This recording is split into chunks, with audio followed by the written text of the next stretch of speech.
Breaking news, breaking news.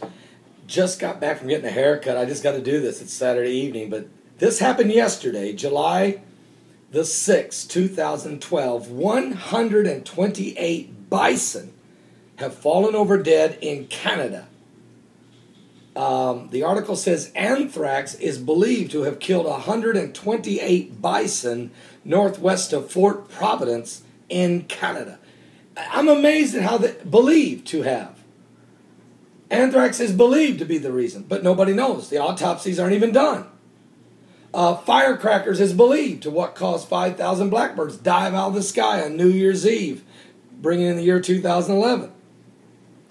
Too many people swimming in a lake, urinating, is believed to what caused 1,000 fish to die in a lake in Germany.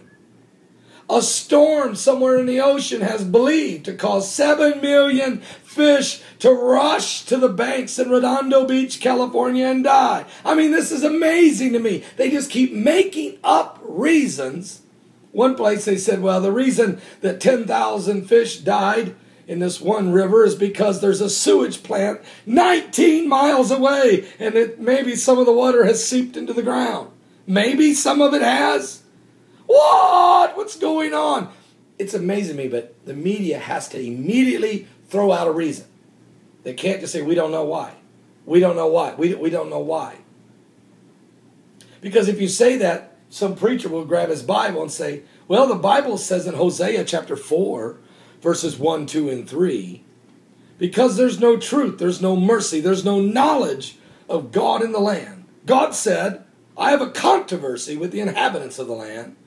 Because there's no truth, there's no mercy, there's no knowledge of God in the land. So the land is going to mourn. It's going to languish. For the beasts of the field.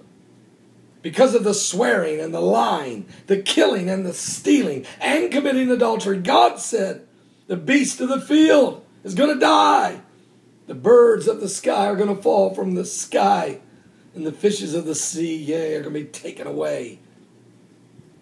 They're afraid because the Hosea prophecy continues to happen time after time after time. Let me read the article. The carcasses were found close to Mills Lake during a routine anthrax surveillance flight this week. Just because you were looking for anthrax doesn't mean that it was anthrax. I don't know what it was. And even if it was, 128 bison? A field test on a couple of carcasses did turn out positive, said Judy McClendon, the department spokeswoman. Given the number of carcasses and a chance when they look at them, it's probably the anthrax. On Thursday, the department sent samples from the dead animals to the Canadian Food Inspection Agency lab in Lethbridge, Atlanta for testing. And it might be anthrax. I don't know. Well, I don't know. Does it matter? The fish are dying. The birds are dying.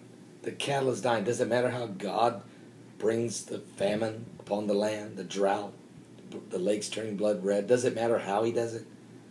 The Bible says that God parted the Red Sea and the Israelites walked across in one night on dry land.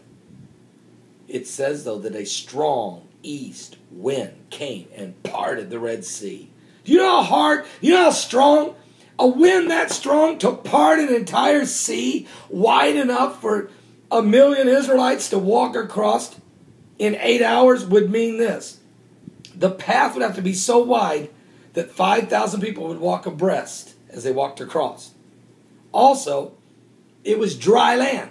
The force of the wind to part that sea would have to be so enormous and so powerful that the people couldn't have stood up to walk across. It would have blown them away. What? How did it happen? Does it matter how it happened? God just did it.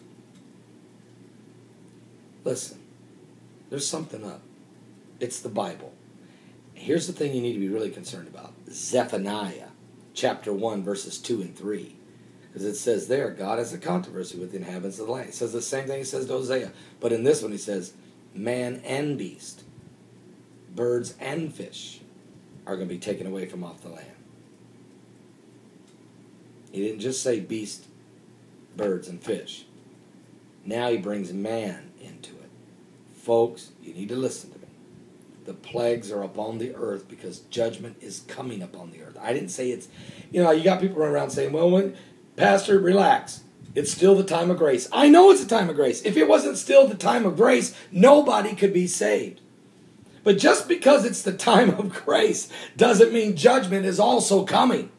But you have to understand, judgment and mercy and grace, judgment and grace appear at the same time. Matter of fact, the Bible says it this way: judgment must begin in the house of the Lord. And what's in the house of the Lord?